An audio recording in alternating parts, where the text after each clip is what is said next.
I'm currently a graphic design major at Reinhardt University, and I'm a creative writing minor. My entire life I've been drawing ever since I was little, and I always remember like watching animations on like Nickelodeon, all sorts of things like that, and being like, I want to be an animator, I want to draw like these people do, and being able to have that expression and being able to create characters that people could attach to through art. I kind of then got really busy where I was doing a lot of sports and I was just doing a lot of active things, and I didn't really have as much time to do a lot of artistic expression anymore, and I was just doing a lot of dance and taunt throwing and competitions and all sorts of things. But I had a friend who always drew, and she loved drawing cats.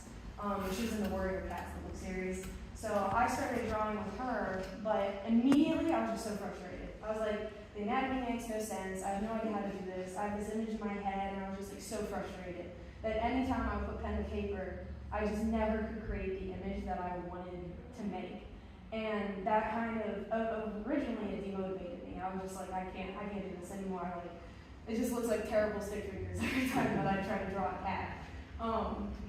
But as time went on, I felt like there was like something missing from my life, and I couldn't quite pinpoint what it was until COVID happened. That was when I went to Hobby Lobby with my mom, and she bought me canvases and some paints, and I was like, you need to paint. She was like, just paint something, just see what happens. So that was where I started painting, and it was like this like light bulb moment, like, oh my gosh, this is so amazing, like how the colors all come together. And I was still really frustrated. I was like, this doesn't look anything like what I want it to look like. But it was like a beginning of a journey to be able to get to where I am now, of how my art has developed. And I feel like that's where a lot of people, and I did it myself, you get so caught up in it doesn't look like what I want it to immediately, that you let it stop you instead of trying to see it as a journey instead of just like that destination point. But that's where during COVID, I started doing digital art. I just painted my phone, and I was drawing with my finger on my phone. It was terrible. I did not recommend doing that. It's a free app. The app is wonderful. I do recommend the app. And eventually, I got a stylist, and that helped a lot. But it was still just like, it was just constantly a struggle. This is also when I started writing my book series, Plaster Saints. I'm currently on chapter 5 right now. But yeah, it's a science fiction book, and that's a whole other thing, hence the creative writing minor.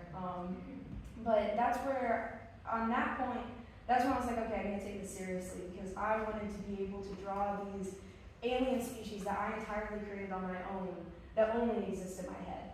So I can't like pull up reference pictures and be like, this is what a cat looks like, because they don't exist outside of my imagination.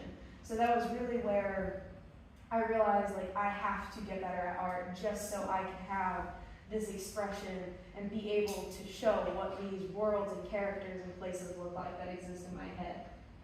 So that was where I self-taught myself for about 3 years straight, just hardcore like grinding. Like I would sit on a drawing for 10 hours and just tweak every little detail until it got to what I wanted it to be. That was also where I just started taking art more seriously. I studied anatomy through Pinterest, Instagram, and YouTube tutorials, and I would just like watch them over and over. I'd like put it on half speed as slow as possible, and like watch how their hand moved, and it was just crazy.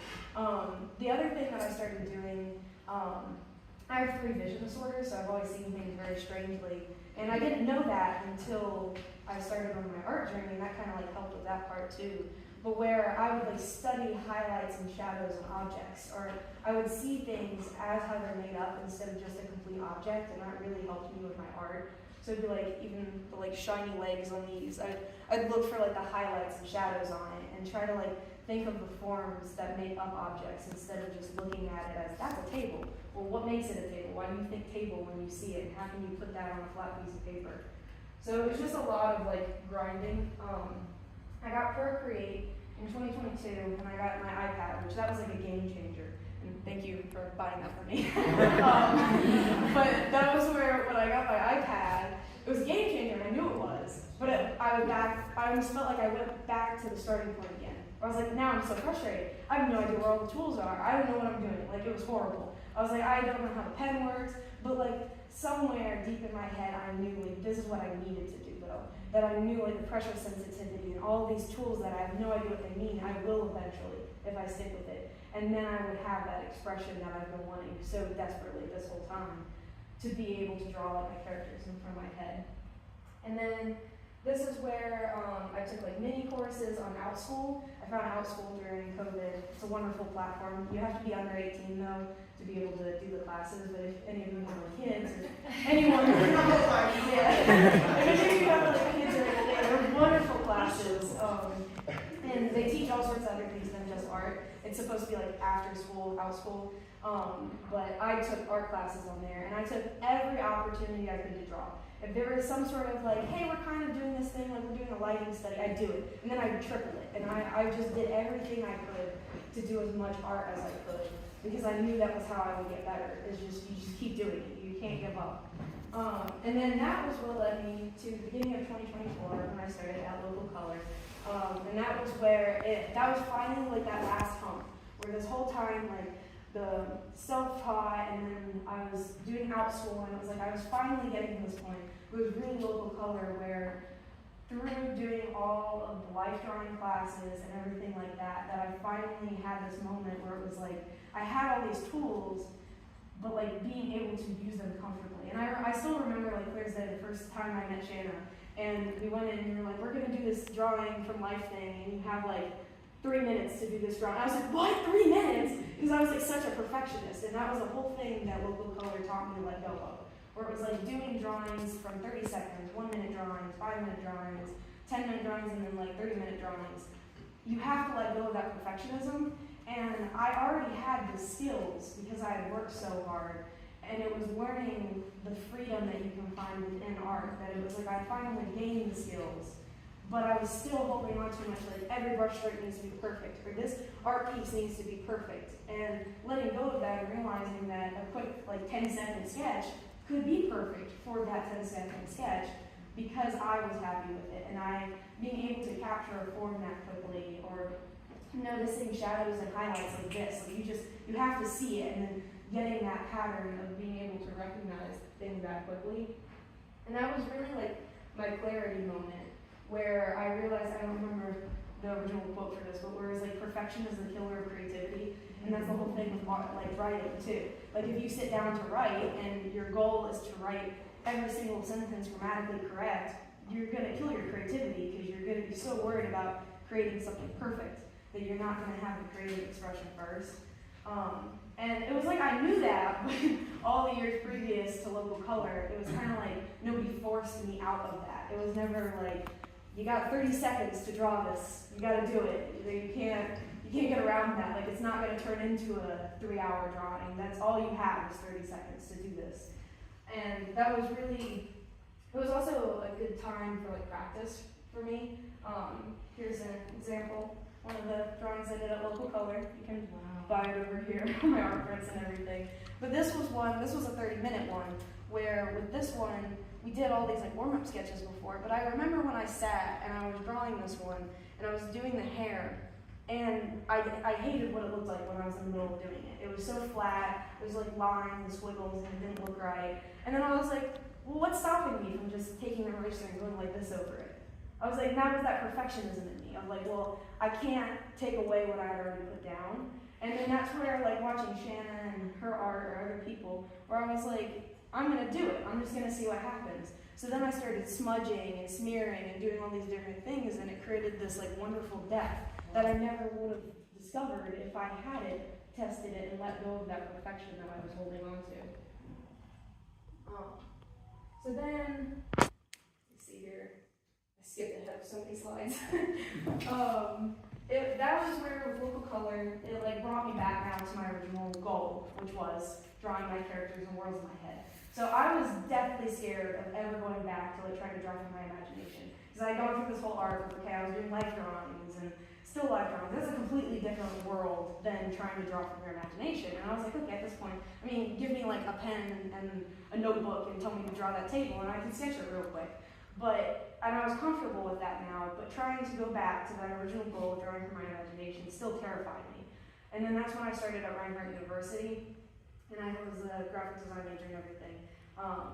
And it was my first semester of my freshman year, and that was where I had this 2D design class, and the very first project was I had to do an abstract paper cutting project, where I would create an abstract image with paper cutting. So it was like cardstock, and you have to cut it and make an image. And I was so terrified. I was like, this is horrible, I can't do that. I'm gonna have to come from my imagination. And I was always I believed I was terrible at making abstract art too, because I was like, I can't draw from my imagination, there's no way I can do this. So I sketched it all out, and I did the sketch, and I was like, the sketch is awfully similar to what's in my head. I was like, this is insane. Like, it actually looks like what I wanted. It was because that whole time building the skills, and then you do still life drawings, and then it's like you're all stacking it through periods of time.